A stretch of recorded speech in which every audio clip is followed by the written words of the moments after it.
Where do you want to hold it? A warm summer day, my son, my dad, big appetites, and a lake full of trout.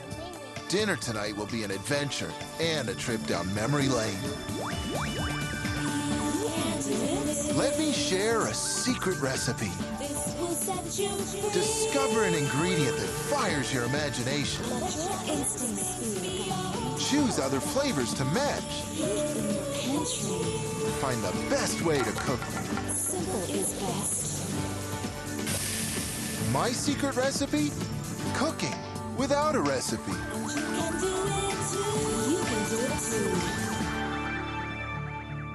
too. Going fishing is more than just catching fish. When I was a kid, it was all about spending time with my dad. It's become a family tradition that I'm passing on to my son. I'm also going to share something else with Gabe that my dad taught me. He wasn't a chef, but he knew that it takes great ingredients to make a great meal. I'll definitely pan fry some of our trout because that's the way my dad taught me to do it. The adventure will be finding the rest of the ingredients to make this my special meal. For that, I won't need tradition or a recipe, and neither will you.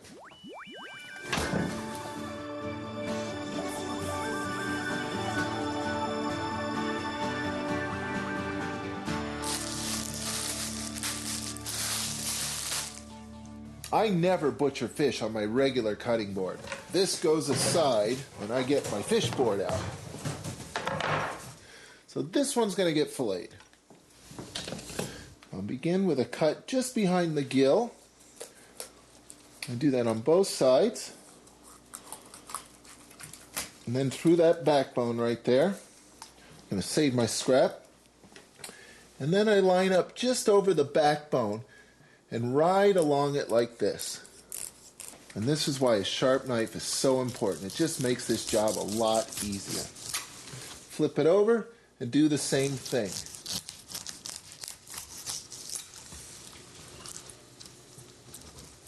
And now for the belly bones, I can literally feel the edge of the knife hitting the bottom of the bones. The bones are my guide.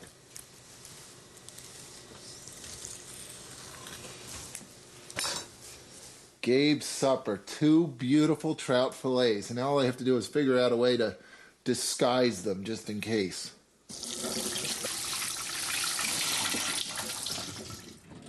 Trout trim is perfect for making fish broths. It's got a nice neutral fish flavor to it. Good stuff. So I'll just pack it into a freezer bag. And next time I'm going to make something like a fish stew, or next time I need to make a fish broth, there it is.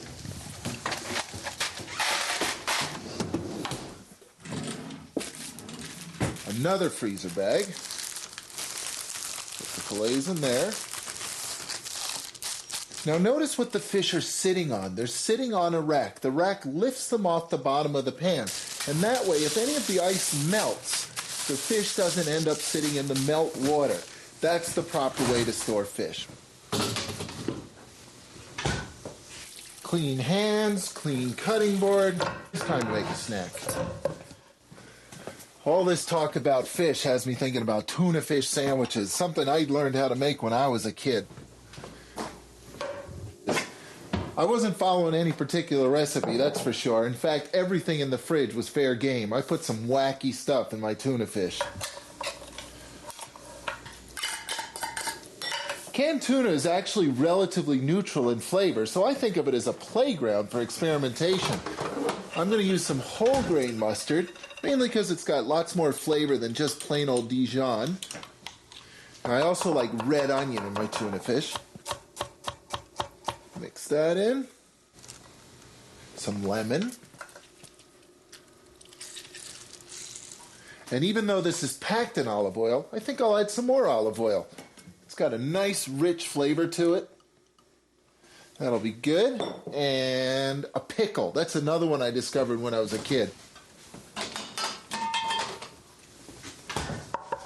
And now I understand why pickle works so nicely in tuna fish. It's because of the acid, the vinegar in the pickle. It's got a nice bright flavor to it. It'll brighten this tuna fish up really well. Some salt and pepper.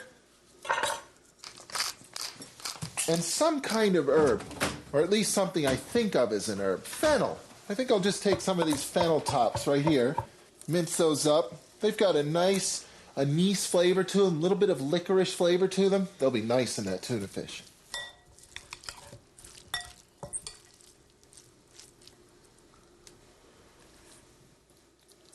And now the finishing touch, the master stroke I figured out when I was 8 years old.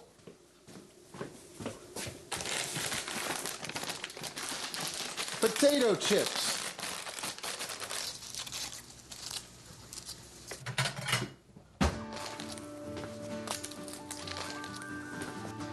Tastes just as good now as it did 30 years ago.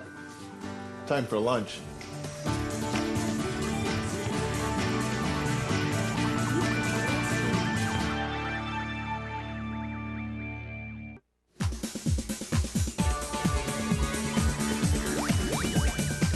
I love the way food is so closely tied to any family's traditions, and I'm really enjoying sharing things I used to do with my dad with my son.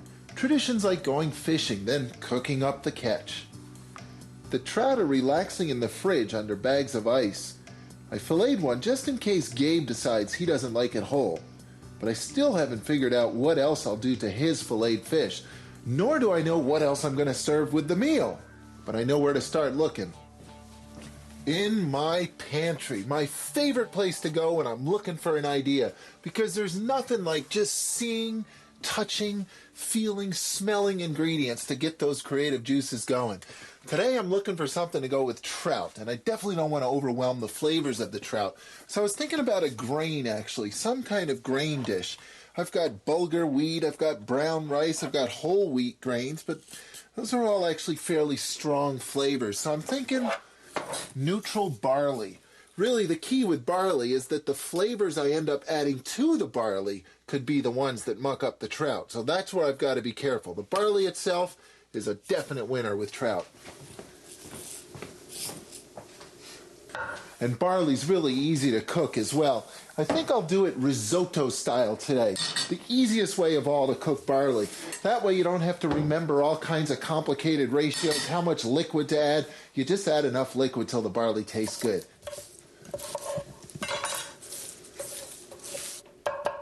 Okay, first step. Big splash of nicely flavored olive oil.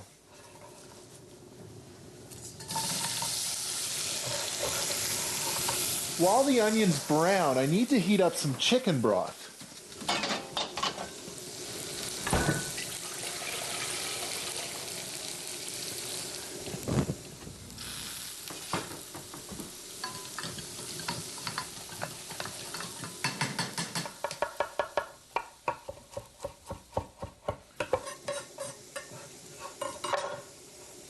I always add the garlic last so that I don't burn it. Garlic burns very, very quickly, so it's better to add it at this stage of the game than early on and brown it with the onion. So how do you know when the onions are done? Well, it's really quite simple. I can smell them. My whole kitchen smells like browning onions and garlic right now. That's when you know it's time to move on. And now for the barley. That should be enough for the three of us. It swells up quite a bit. You'll know when the barley's toasted because you'll be able to smell it. And you'll be able to feel it too. It'll all of a sudden feel a bit sandy as you're stirring away. And now that it's toasted, it's time to start adding liquids.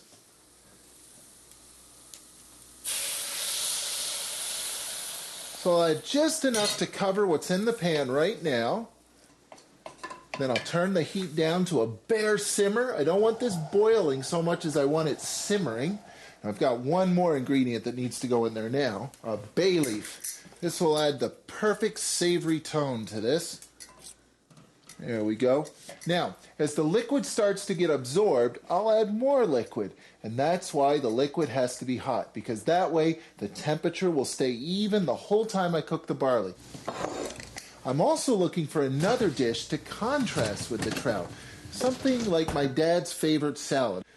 There we go, 400 degrees. I'm going to roast this eggplant. Here's how I do it.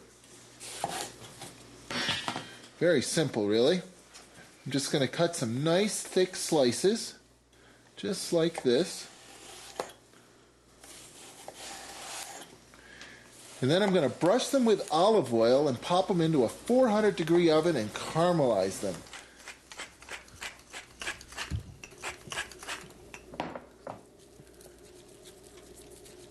Now I'll wait for the oven to heat up before I fire the eggplant. So the rest of the ingredients in the salad include one of my dad's all-time favorites, roast tomatoes. There is so much flavor packed into these little babies. Tomatoes times 10, really, and they're so simple to make.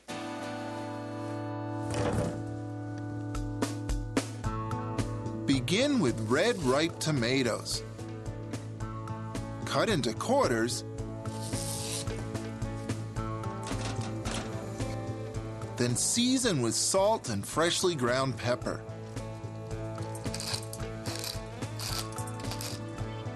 Toss them with lots of olive oil.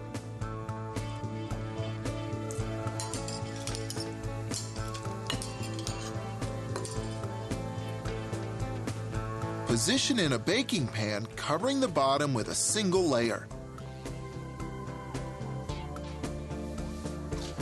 Slowly roast in a preheated 350-degree oven until lightly brown and slightly shriveled, about an hour.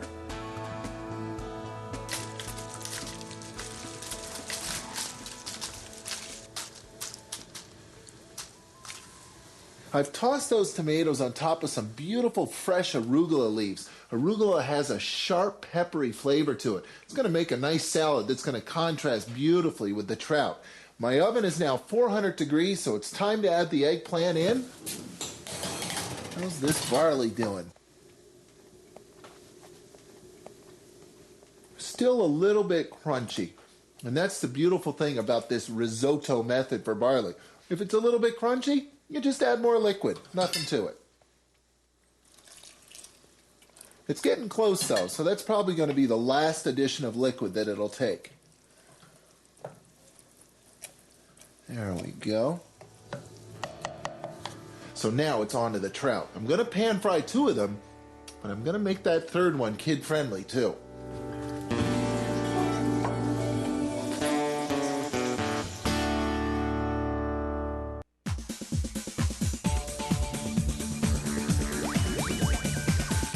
Food is one of the best ways to create traditions for your family that they'll treasure forever. So I'm passing down my dad's love of fishing and cooking to my son Gabe. I've got 3 trout, 2 to pan fry, and 1 to jazz up a bit for Gabe. I also decided to make barley to go with the fish. I began with a flavor base of browned onions and garlic, then added the barley grains. I do want to finish that off with another flavor though, maybe some asparagus.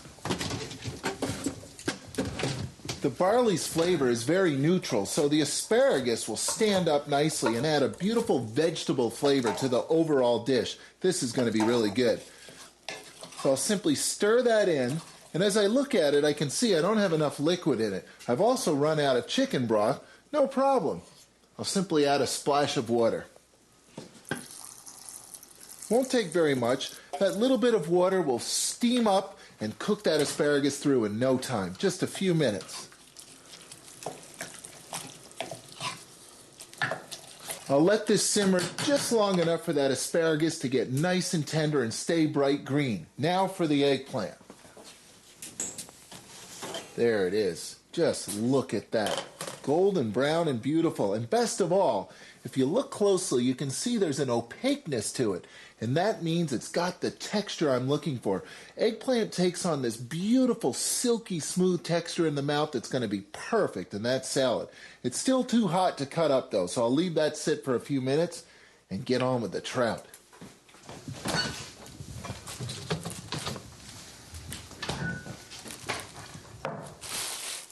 Looking good. Now I'm going to cook these whole fish the way my dad used to do it around the campfire. Great big saute pan. And here's the key, bacon. The key to this method is to first render that bacon and then cook the fish in the fat that comes off the bacon. Now while I wait, it's time for Gabe's fish. Now I've got a secret ingredient that's going to make this fish a hit. I guarantee it. potato flakes. To crust those, I'm going to have to set up a breading station. The first step is a touch of flour. The second step is an egg with a little splash of water. The potato flakes will be the third step.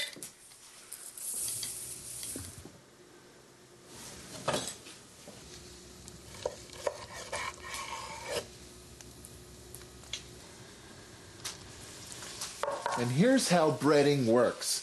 At the moment the fish is wet. Then I toss it in the flour, and now it's dry. Now I add it to something wet again, the egg. And now it's sticky because it's wet again. So I add it then to the potato flakes, and they stick to the outside. And it's ready to bake. Now, I hate to admit it, but I'm actually trying to disguise the fish a little bit here. But that's okay, because maybe somebody in your family isn't quite sure that they like fish. Well, try this on them. They'll love fish.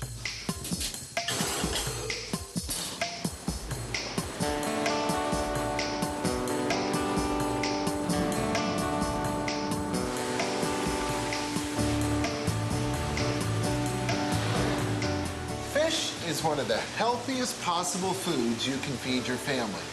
Yet here in North America, our food culture tends to rotate around meat. But hey, the fats in meat are not doing us any favors. Fish, however, is fat-free, and it makes up for that lack of fat with lots of flavorful oils. And you can see the flavor in the fish. Let's look at this salmon here. It's the #1 consumed fish on the globe, and it's got so much oil in it that it almost looks like the marbling in meat. Same with the trout. Lots and lots of healthy oil.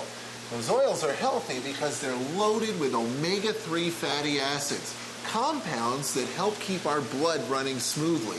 And that's why nutritionists recommend we eat fish at least 3 times a week. What I find really interesting is this. The more oil there is in a fish, the more flavor there is. Therefore, the most flavorful fish are the healthiest fish. That's Mother Nature talking, and I think we should listen.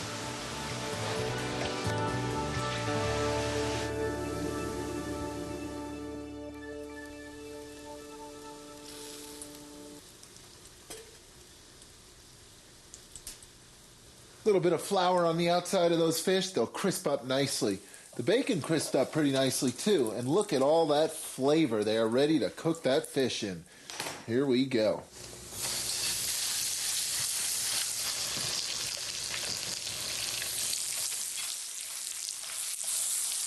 Pan-fried trout and bacon grease. Nothing could taste better than that. These fish will take about 8 to 10 minutes per side to cook through. That's more than enough time to get all this food onto the dining room table and track down my dad and my son.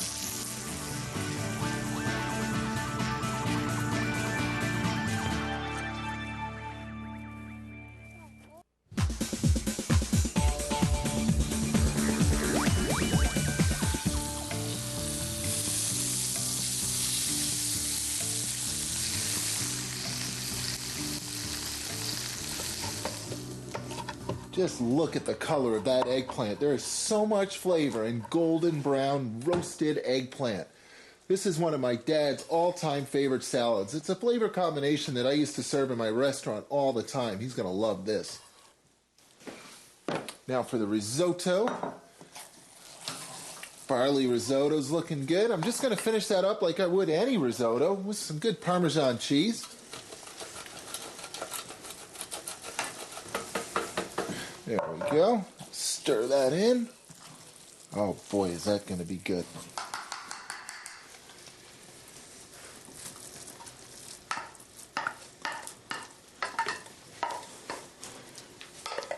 Only one thing missing here. More cheese. Just a couple of slices for garnish there. That'll look good. Cool. Okay, dinner's coming together nicely. Risotto, salad. Now for the main event, the trout. Boy, these turned out good. Just look at that.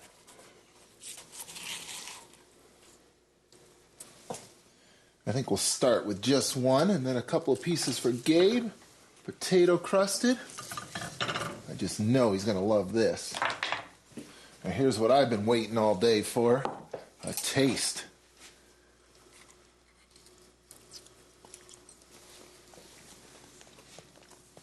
Perfect. It just tastes fresh. It tastes awesome. You know, this trout is not just dinner. It's a link from my dad through me to my son. I think it's a new tradition that Gabe will treasure for the rest of his life because that's what food at its best does. It brings family together. Are you going to have some fish with Granddaddy?